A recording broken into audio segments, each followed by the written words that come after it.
Just one change for the Swans today. Tyler Dickinson is in goal with Harry Pointing and Owen Bolger at fullback. Mitchell Goff and Joe Hicks, the centre-back pairing. Arsene Oikei comes into midfield today in place of Anis Nur, and he's with Jake Frayling in the holding midfield. In attacking midfield, it's John Gilbert, Eddie Simon and Alex Kelly, with Ibs Olatade leading the line up front. On the bench, it's Ollie Allen, Harry Mills, Anis Nur, Ande Todd and Joe Pratley-Jones.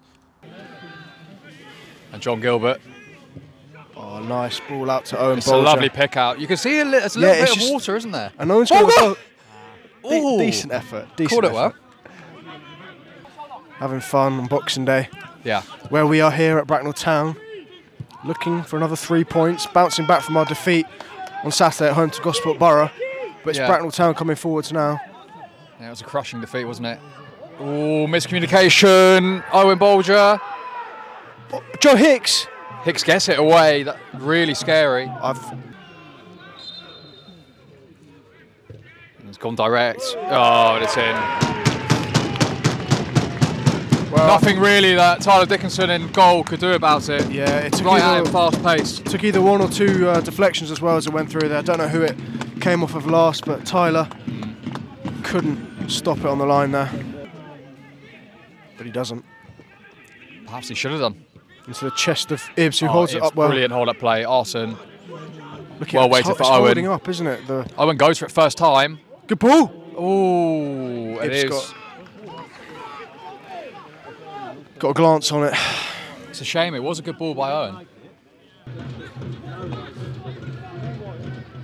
Good. Oh, it's missed. Missed by Tyler. Eddie Simon screaming handball. They all are. But I don't think it's going to get given. And it looks like Bracknell have doubled their lead. And there's no way the ref has seen it either. No, or the line, if they did, they would have given it by now. Yeah. Frayling over the free kick. He doesn't know where to go, Jake. Just clipped towards Goff. Goff. Ooh, got a flick off a Bracknell defender, I think. Yeah, it could have been an own goal. Yeah. And it comes from Gilbert. Oh, it's unlucky. Goff at the near post. Stooping low, but his effort over the bar.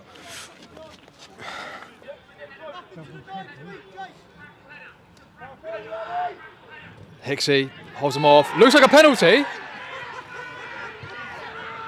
Hicksy been held. Ref says it's not. Could go Tyler's side here or over the wall. Oh, it's a brilliant opportunity. It's over the wall. Oh, good save, Tyler. Close enough to Tyler. Yeah, central. But it's still good hands. You know, you have to work hard to stop the Swans from scoring. Gosport did it well on Saturday, and Bracknell have done it well here. That's nice. Jake Frayling has a go. Yeah, not enough venom on it. Could have maybe looked to slip Ibs in. But thankfully, we've finally seen a shot. We have. Walton.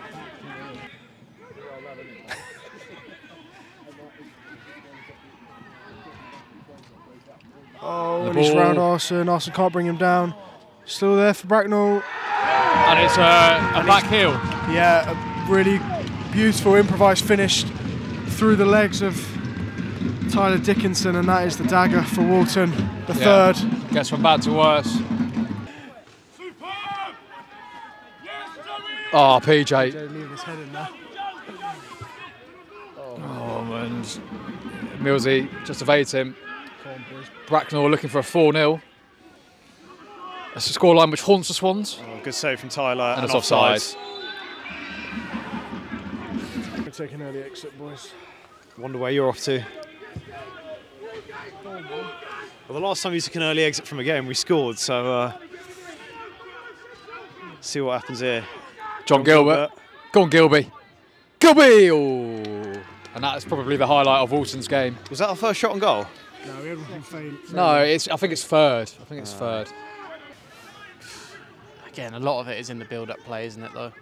Yeah, I think Scott and Bill have certainly got their work cut out, but like, unfortunately, Frayling can swing this in and doesn't beat the man nearest in the box, and that is that.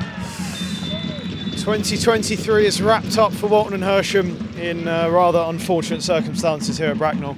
Yeah. We will be back on New Year's Day against Totton at home, and we look forward to seeing you guys then. Thank you for tuning in. Yeah, we'll see you soon.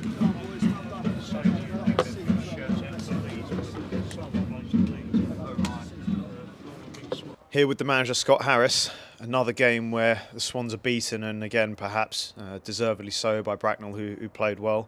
But the game hinging on that moment just before half-time where the Bracknell striker punched the ball in, and the game arguably spun on that moment. What are your thoughts about today's game?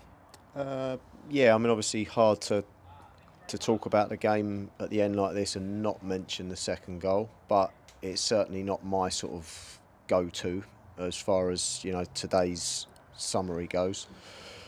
I said to the players at half-time that not having that as any kind of, you know, narrative for the first half. Yes, a 2-goal lead's different to a 1-goal lead coming in at half-time for sure, but no, we were really bad, all facets, on the ball, off the ball.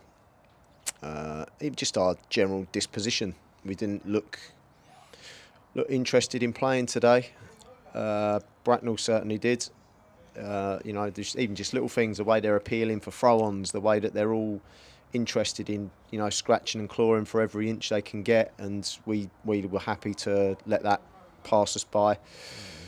And yeah, honestly, I was thinking to myself towards the end there, if there's any Walton and Ersham fans still here, well done, because I don't know how they were, if they were still here at the end of the game, because, you know, if it was a home game, you'd almost be asking for your money back. Yeah. You know, that's my sort of take on it. And yeah, yeah, the referee, you know, as we say in these situations, you know, by the time he's slammed the boot on his car and on his way home, I shouldn't think he'll ever give it another thought, really. But it's a strange one, because you could actually hear the striker slap it into the net from where I was on the halfway line, and probably hear it over in the car park. But yeah, like the whole ground's reaction wasn't enough for him to think it might have happened. But yeah, whatever. Like I say, it's not really, again, by the time I'm out of here today, that I won't be thinking about that moment again, because we got a lot more to worry about than that. How do we address some of the issues that have cropped up today? Obviously, we weren't as potent in front of goal as we've shown that we can be this season, and defensively I think we were cut open a little too easily. Is that something that could be, I think I asked this question a couple of days ago, but is it something that could be addressed in a couple of weeks, or is it symptomatic of a bigger problem? I think today was sort of a follow-on from the second half on Saturday, really. Sort of a gutless performance. You know, when we say about in front of goal, I mean, we didn't even get in front of goal, to be honest. Just really passive on the ball, passive, not looking to penetrate whatsoever. Just happy to just try and connect passes and, you know, see the game out almost in that fashion. And obviously, when you're looking to pass forwards like that, it's a double-edged sword. First, you've got to be looking to do it, but secondly, there needs to be someone ready to receive, or someone ready to penetrate with movement in behind. And not much of that. So yeah, even though it was littered with mistakes at the back end, and people, you know, finding touch quite often, I do feel for them at times, because I don't feel that when they're looking up there's a great deal to be seen either. So yeah, in answer to your question, how do we work on it? First one might be to get some better players, and secondly, keep trying to coach, keep trying to work away at it with training, with messages, with all the stuff that is, you know, standard process over a football season when you're trying to improve as you go along. I mean, those things don't go anywhere, but you do get to the stage when you might start feeling that some of the messages, some of the instructions, some of the questions you're asking of people, it might be too much. Maybe, like, you know, today, man for man, Bracknell, maybe they're better than us at football. So yeah. Yeah, I think it's also important to put today's result on the kind of recent run of form, if you like, into context. We're officially halfway through the season today.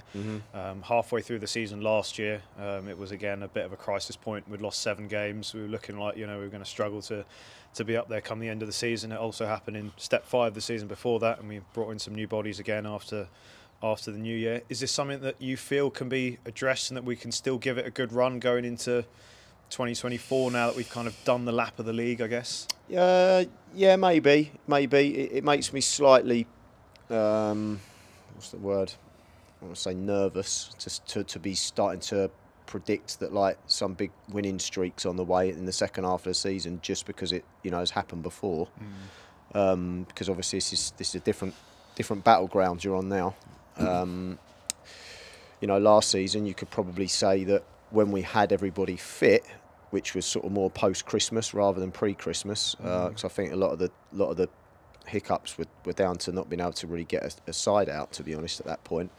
I'd say when everybody was fit, most people were sort of above average players at the level, above the level maybe, a good few of them, and a couple of the guys that were inserted into the team, Teo and Mitch at that time, were difference makers for us. I'm not sure how many difference makers we're going to need now in order to become a dominant team at this level, which, listen, after one of those today, you feel like that's, the moon away, to be honest. But listen, we've said it a few times before, even a week's a long time in football. A couple of weeks down the line, who knows what things are looking like. But yeah, we've got some work to do, mate.